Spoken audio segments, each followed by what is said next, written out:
En la bruma de la historia naval española, pocos nombres brillan con tanto arrojo como el de Blas de Lezo y Olavarrieta. Conocido como el Medio Hombre, fue un marino implacable, un estratega brillante y un símbolo inmortal del valor en defensa del Imperio español. Provenía de una familia de la pequeña nobleza, y desde muy joven su destino estuvo ligado al mar. En aquellos años, las potencias europeas se disputaban ferozmente el dominio naval y comercial. Durante el combate, Blas fue gravemente herido por una bala de cañón que le destrozó la pierna izquierda. Los médicos no tuvieron más opción que amputársela por debajo de la rodilla. Apenas tenía 15 años, pero su determinación era mayor que su dolor. A principios de la década de 1710, siendo aún muy joven, fue nombrado capitán de navío, un cargo que pocos alcanzaban tan pronto, especialmente sin influencia en la corte. Su ascenso se debía exclusivamente a sus méritos en combate. A pesar de su mutilación, no pidió ser relevado del servicio. Por el contrario, insistió en seguir combatiendo. Esta victoria aumentó su fama y consolidó su posición como uno de los comandantes más eficaces de la flota española. Exigía disciplina y valor. No perdonaba la cobardía, pero tampoco abusaba de su autoridad. Sus hombres lo respetaban porque sabían que su líder había pagado con sangre cada una de sus decisiones. Durante esta etapa, su experiencia naval creció enormemente. Protegió las rutas comerciales, defendió enclaves estratégicos y persiguió sin descanso a los enemigos del imperio por las aguas del sur de Europa y el norte de África. Fue entonces cuando la corte de Madrid comenzó a seguir de cerca sus pasos. Ingleses, franceses y turcos lo mencionaban en sus informes como una amenaza constante. Sin embargo, lo más épico de su carrera aún estaba por llegar. Blas de Lezo no había hecho más que comenzar su camino hacia la inmortalidad. Inglaterra, Francia, España y Holanda se enfrentaban en los océanos por rutas, colonias y gloria. Su historia comienza en el norte de España, en una época de alianzas cambiantes y guerras constantes. Su conocimiento del mar era profundo, casi instintivo. Aplicaba tácticas audaces y sorpresivas, demostrando ser no solo valiente, sino también un hábil estratega. Este conflicto, que se extendió por todo el continente, había estallado tras la muerte del rey Carlos II de España sin herederos, lo que desató una feroz disputa entre las casas reales europeas por el trono español. Blas de Lezo nació el 3 de febrero de 1689, en la villa costera de Pasajes, en Guipúzcoa, en el País Vasco.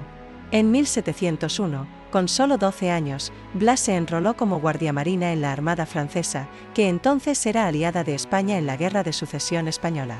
En plena juventud, se convirtió en símbolo de resistencia, admirado incluso por sus enemigos. Sus compañeros lo apodaron el Capitán de Hierro, aunque el mundo lo recordaría como el Medio Hombre, no por su aspecto, sino por su voluntad inquebrantable. En 1707, durante otro enfrentamiento, fue alcanzado por un proyectil que le inutilizó el brazo derecho. Poco tiempo después, una nueva herida le arrebató el ojo izquierdo. Para entonces, era cojo, manco y tuerto. Pero seguía en activo. No retrocedía. No se rendía. Había nacido para el combate. Su bautismo de fuego llegó pronto. En 1704, participó en la batalla naval de Vélez-Málaga, uno de los enfrentamientos más importantes de aquella guerra. Pero sus sacrificios no terminaron allí. Estos golpes del destino no quebraron su espíritu. Al contrario, forjaron su leyenda. Gracias a su bravura y tenacidad, ascendió rápidamente en la jerarquía naval. En 1711, al mando de una pequeña escuadra, logró una de sus primeras grandes hazañas, la captura del buque inglés Stanhope, armado con 70 cañones. En 1714, con el final de la Guerra de Sucesión, Blas fue destinado al Mediterráneo, donde el Imperio español necesitaba contener la amenaza constante de los piratas berberiscos y los corsarios otomanos. Entre 1716 y 1720, lideró varias campañas en el Mediterráneo, enfrentando tormentas, emboscadas y flotas hostiles. A pesar de sus múltiples heridas, Blas de Lezo era un comandante inflexible. Para entonces, su nombre ya inspiraba temor entre los enemigos de España. La carrera de Blas de Lezo continuó su ascenso durante los años posteriores al fin de la Guerra de Sucesión. Con una reputación cada vez más sólida, el veterano mutilado seguía al servicio del Imperio español, consolidando su nombre en los mares del Mediterráneo. España necesitaba proteger sus intereses en el Pacífico, donde corsarios ingleses y holandeses acechaban los barcos que transportaban la plata americana hacia Panamá. La designación de Blas de Lezo fue una muestra de confianza absoluta en su capacidad táctica y en su dureza para enfrentar las amenazas coloniales. A partir de 1720, su destino lo llevaría a nuevas misiones, más allá de Europa. En 1732, participó en una de las campañas más ambiciosas de la primera mitad del siglo XVIII, la expedición para recuperar Orán, en la actual Argelia. Esta ciudad, que había estado en manos españolas, fue tomada por los otomanos. Su prestigio creció aún más. Se le asignó una nueva misión: reforzar la defensa del Caribe español, una región bajo amenaza constante por parte de Inglaterra. En 1737, Blas de Lezo fue nombrado comandante general del puerto de Cartagena de Indias, en el actual territorio de Colombia. Y todos los ojos se volvieron hacia Cartagena de Indias. Esta ciudad era una de las joyas del imperio, la llave del comercio entre América y Europa, y el principal bastión del virreinato de Nueva Granada en el Caribe. También era un blanco prioritario para los ingleses, quienes desde hacía años planeaban apoderarse de ella.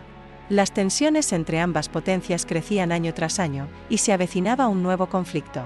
Fue ascendido al grado de teniente general de la Armada, uno de los más altos de la jerarquía naval. Blas de Lezo supervisaba cada rincón de las defensas. Sabía que se avecinaba una tormenta, una como ninguna otra. Y él, medio hombre, estaba decidido a defender Cartagena hasta su último aliento. Sabía que era vulnerable. Aunque rodeada de murallas y baterías costeras, necesitaba mejoras urgentes en su sistema defensivo. Blas de Lezo, consciente del peligro, se dedicó desde su llegada a inspeccionar fortalezas, reparar cañones, reentrenar soldados y coordinar con las autoridades virreinales. Sabía que, tarde o temprano, los ingleses llegarían. En una época donde los títulos muchas veces se compraban con favores o linajes, Blas los ganaba con heridas. La misión era peligrosa, pero Blas no dudó en sumarse a ella. También dirigió patrullas contra piratas que operaban frente a las costas de Chile, Perú y Ecuador. A pesar de su imagen endurecida por el combate, Blas fue un padre afectuoso y esposo fiel, aunque siempre subordinado a su deber como marino. En Europa, la tensión diplomática entre España e Inglaterra iba en aumento. Las disputas comerciales, las acusaciones de contrabando y los enfrentamientos en el Atlántico hacían inevitable un nuevo conflicto. La chispa final estalló en 1739. Con la declaración de la Guerra del Asiento, conocida en la historia como la Guerra de la Oreja de Jenkins, en referencia a un comerciante británico cuya oreja supuestamente fue cortada por guardacostas españoles. Entre 1720 y 1730, su nombre se hizo respetar en los puertos del virreinato, tanto por su disciplina férrea como por sus éxitos militares.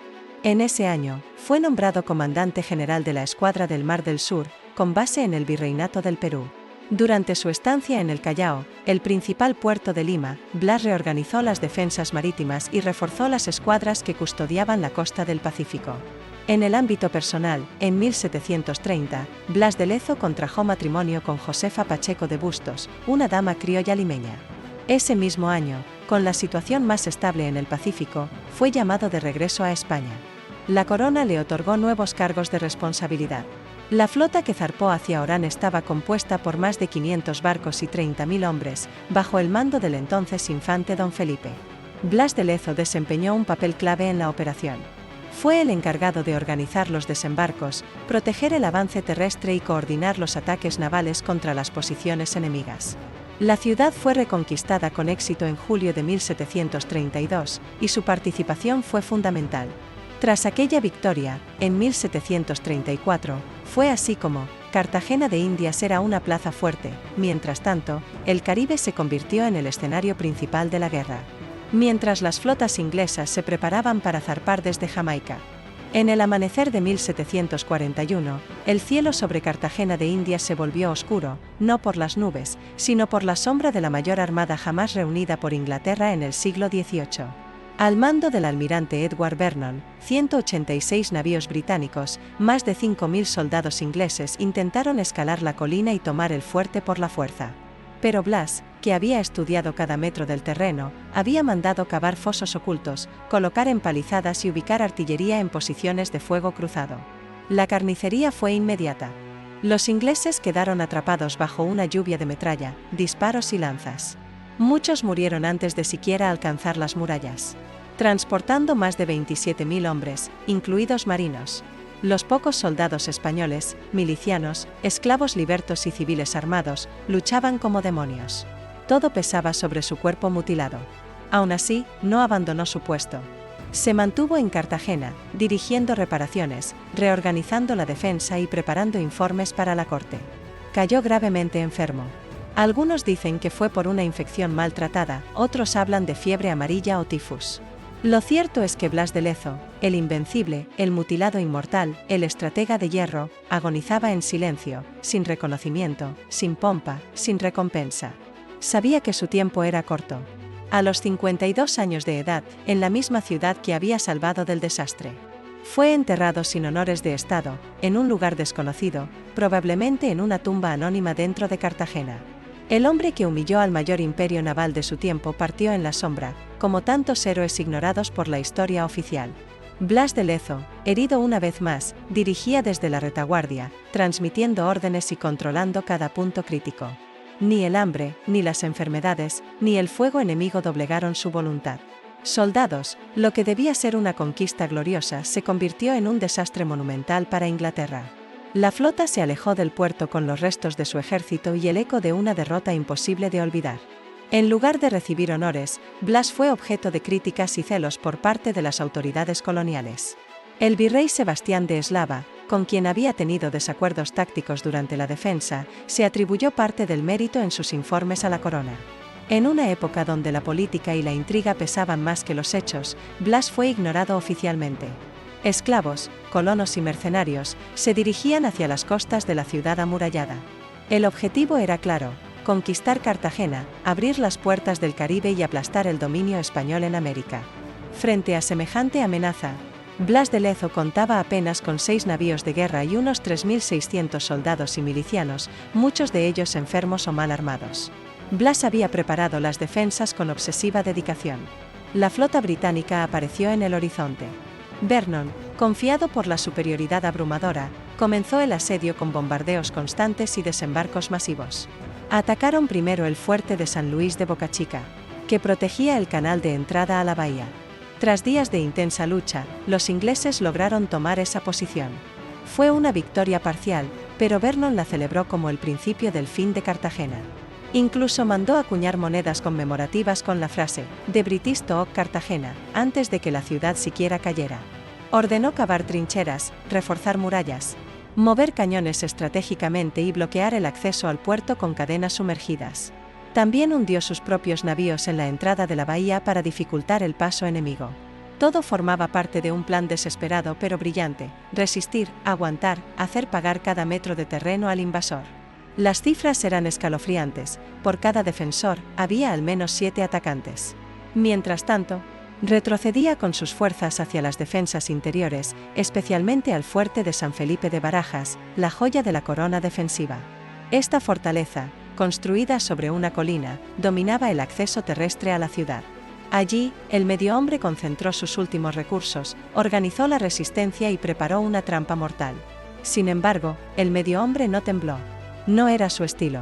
Desde semanas antes, el 13 de marzo de 1741, Blas de Lezo, el 20 de abril, Vernon lanzó su asalto definitivo contra San Felipe.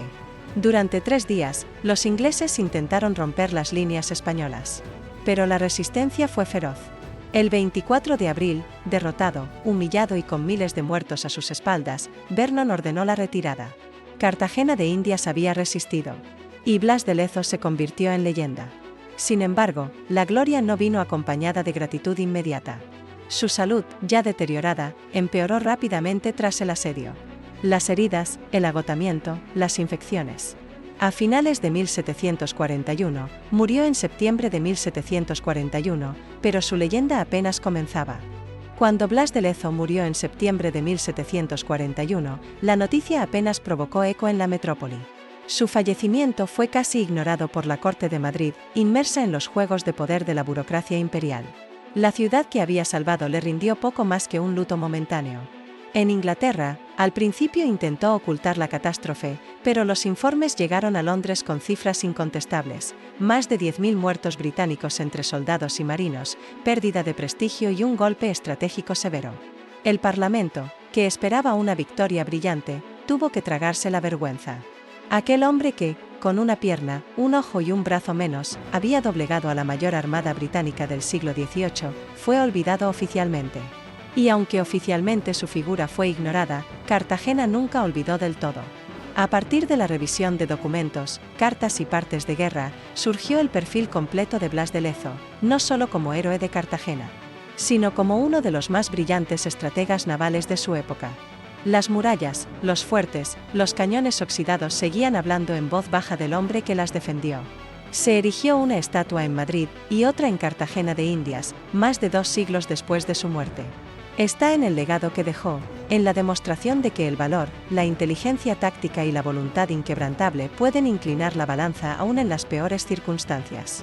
En que un hombre, solo uno, puede cambiar el rumbo de una guerra. También su nombre fue dado a buques de guerra modernos, como el buque de acción marítima, Blas de Lezo, orgullo de la actual flota española. Incluso los enemigos, en retrospectiva, terminaron por reconocer la magnitud de su gesta. Algunos cronistas británicos lo llamaron el marino más temido que jamás enfrentamos en América. Su nombre no figuró en medallas ni en celebraciones. Su hazaña fue tapada por el peso de la política, la envidia y el desinterés. Pero entre marinos, entre veteranos de guerra, su recuerdo nunca desapareció. En los puertos, en las tabernas y entre los oficiales de carrera, se contaban historias del medio hombre, del tuerto implacable, del cojo invencible. Luchó en 3 continentes y en 2 océanos, pero nunca perdió una batalla naval. Se enfrentó a imperios enteros y los venció sin pedir gloria. Nunca se rindió. Nunca retrocedió más de lo necesario. Nunca dudó de su deber. Su imagen era temida por enemigos y reverenciada por quienes conocían la verdad. En vez de recibir honores o monumentos, su nombre fue silenciado, desplazado por los informes interesados del virrey Sebastián de Eslava, porque la historia no siempre premia a los que gritan más alto, sino a los que luchan con más convicción. Quien había sido su rival durante el sitio y que buscaba atribuirse el mérito de la defensa de Cartagena. Aquel silencio fue tan humillante como su entierro, discreto, casi oculto, sin una tumba identificable ni un epitafio digno. Mientras tanto, del otro lado del Atlántico, el almirante Edward Vernon vivía su propia derrota. La moneda que Vernon había mandado acuñar con la frase "la soberbia de España humillada por el almirante Vernon", mostrando incluso a Blas de Lezo arrodillado, se convirtió en símbolo de su propia arrogancia. Esa imagen, grabada antes de la batalla, fue el ejemplo más claro de cómo la vanidad puede preceder a la derrota. La victoria se les escapó no solo por estrategia, sino por subestimar a un hombre al que nunca llegaron a entender. Durante décadas, el nombre de Blas de Lezo quedó relegado a notas marginales en archivos navales. A medida que pasaban los años, la leyenda crecía de boca en boca. Fue recién en el siglo XIX, y con más fuerza en el siglo XX, cuando historiadores y militares comenzaron a redescubrir su figura. La Armada Española, lenta pero segura, recuperó su memoria. Se le otorgaron títulos póstumos, se escribieron biografías y comenzaron a levantarse monumentos. Y sin embargo, el reconocimiento más profundo no está en el bronce, ni en el mármol, ni siquiera en los libros. Su vida es testimonio de coraje sin límites. Fue mutilado 3 veces, pero jamás pidió compasión. Y aunque la historia oficial lo dejó de lado durante generaciones, la verdad no puede enterrarse para siempre. Hoy, el nombre de Blas de Lezo y Olavarrieta resuena con fuerza entre aquellos que conocen la historia real. El legado de Blas de Lezo no solo se mide en victorias ni en estrategias, sino en el ejemplo eterno que dejó para quienes luchan contra lo imposible. Su vida es una parábola de resistencia. Desde su juventud en los mares de Europa hasta la defensa final de Cartagena, fue una sucesión de heridas, sacrificios y desafíos superados a fuerza de coraje y disciplina. Es inevitable preguntarse, ¿cómo es posible que alguien tan decisivo fuera olvidado durante tanto tiempo? Nunca fue un héroe de salón, ni un oficial de letras. Fue incómodo para los que buscaban el favor de la corte, para los virreyes que temían perder poder ante su genio militar, para los burócratas que no soportaban a los hombres con demasiada voluntad propia. Y así, se hizo el silencio. Fue, por encima de todo, un hombre de mar, endurecido por la pólvora, la sal y la sangre. Hoy, cuando su nombre resuena entre los más grandes marinos de la historia, se necesita voluntad. Aun sin pierna, sin brazo, sin ojo, sin reconocimiento, se puede luchar. Se puede resistir. Se puede vencer. Esa es la enseñanza más profunda de su vida. La respuesta está en las sombras de la historia oficial, esa que a menudo prefiere recordar lo conveniente y enterrar lo incómodo. Blas de Lezo fue incómodo. Un marino que vivió y murió sin esperar recompensas, pero que finalmente encontró su lugar en la historia gracias a la verdad que ni el tiempo pudo silenciar. Lleva su nombre en la proa y su espíritu en el casco. A quienes, como él, saben que el deber no se mide por las posibilidades, sino por el compromiso. Cada vez que cruza los océanos, evoca al viejo almirante mutilado que un día humilló a la mayor potencia naval del mundo con 6 barcos y una voluntad inquebrantable. Pero el tiempo, que a veces es injusto, también sabe redimirse. Una figura de bronce mirando hacia el mar que defendió. Aunque los siglos hayan borrado su tumba, la ciudad sabe a quién debe su libertad. Allí, cada piedra de las murallas habla de él. Cada cañón antiguo es testigo de su hazaña. Hoy, el rostro tuerto y endurecido de Blas de Lezo aparece en libros, documentales, estatuas y homenajes. Su nombre figura en buques de guerra, en calles de España, en academias militares. Ha sido declarado héroe nacional, y sus hazañas se estudian como ejemplo de estrategia, valentía y liderazgo. En 2004, el buque F-103 Blas de Lezo, una fragata de última generación, fue votado por la Armada Española en su honor. También en Cartagena de Indias, donde descansa su cuerpo en paradero desconocido, se le erigió una estatua. Más allá de lo militar, Blas de Lezo representa una lección universal: no se necesitan condiciones ideales para vencer. Porque Blas de Lezo no fue invencible por no perder nunca, sino por no rendirse jamás.